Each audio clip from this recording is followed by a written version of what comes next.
এখন আমি রান্না করব প্রেশার কুকারে নিরামিষ খিচুড়ি। এই জন্য প্রেশার কুকারের মধ্যে আগে থেকে মটর ডাল আর চাল, আধ কৌটো চাল আর আধ কৌটো মটর ডাল প্রেশার কুকারে সেদ্ধ হতে দিয়েছি। একটা সিটি হলে বন্ধ করে দেবো। আর এখানে সমস্ত সবজি কেটে নিয়েছি, সবজি দিয়ে করব খিচুড়িটা। আর হবে তার সাথে আলু ভাজা। কড়াই গ্যাসে বসিয়ে দিয়েছি, কড়াইটা গরম হয়ে গেছে। এবার অল্প একটু মুগ ডাল ভেজে নিচ্ছি।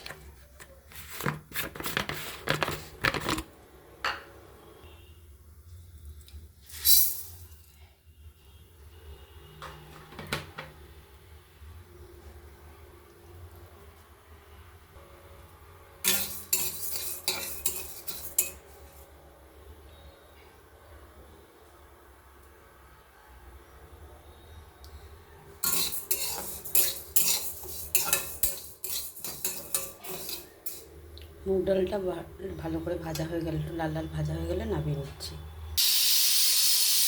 ডালটা লাল করে ভাজা হয়ে গেছে, গ্যাসটা অফ করে দিচ্ছি। প্রেশার কুকারে সিটিটা করছে, প্রেশার কুকারটা খুলে দিচ্ছি। কড়াই থেকে ডালটা নামিয়ে নিয়ে প্রেশার কুকারে দিয়ে দিয়েছি, এর মধ্যে সবজিগুলোও দিয়ে দিয়েছি। এবার প্রেশার কুকারটা বন্ধ করে আরও দুটো সিটি নিলেই তৈরি হয়ে যাবে, সিদ্ধ হয়ে যাবে। তারপরে ফোড়ন দেব, আর আদা কাঁচা লঙ্কা কুড়িয়ে রেখেছি, এটা ফোড়নে দিয়ে তেলের মধ্যে ভেজে দিয়ে দেবো। পরে আসছি। প্রেশার কুকারের ঢাকনাটা খুলে নিচ্ছি।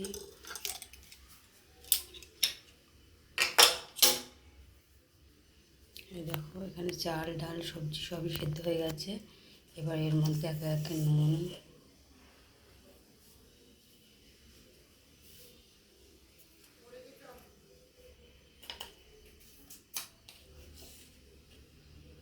অল্প জিরে গুঁড়ো,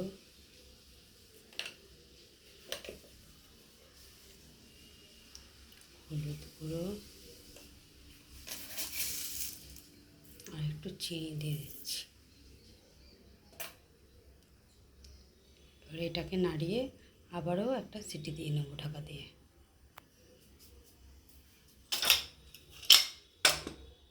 তারপরে আসছি। কড়াইতে তেল বসিয়ে দিয়েছি ফোড়নের জন্য। এবার কড়াইয়ের মধ্যে খিচুড়ির ফোড়নের জন্য একটু পাঁচ ফোড়ন দিচ্ছি, তেজপাতা, শুকনো লঙ্কা আর একটু আদা দিচ্ছি।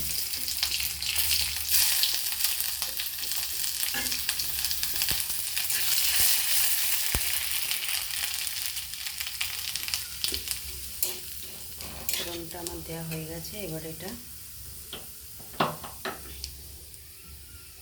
এখানে যে খিচুড়িটা বসিয়েছি প্রেশার কুকারে, এর মধ্যে দিয়ে দেবো।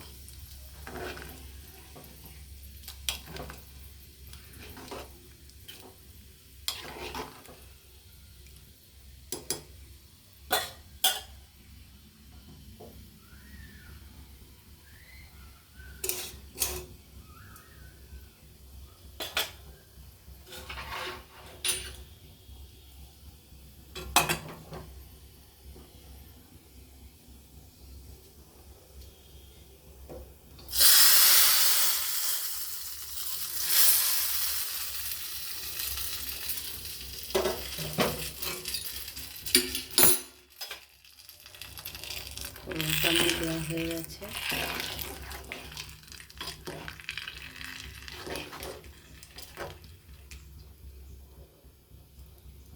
এবার একটু ফুটে আসলেই ঘি দিয়ে নামিয়ে নেব। ঘি দিয়ে দিলাম। এবার একটু গরম মশলা দিয়ে দিচ্ছি।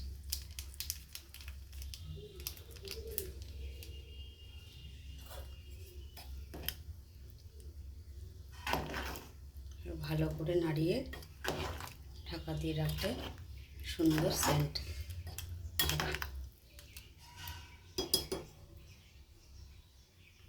হয়ে গেল আমার নিরামিষ খিচুড়ি প্রেশার কুকারে।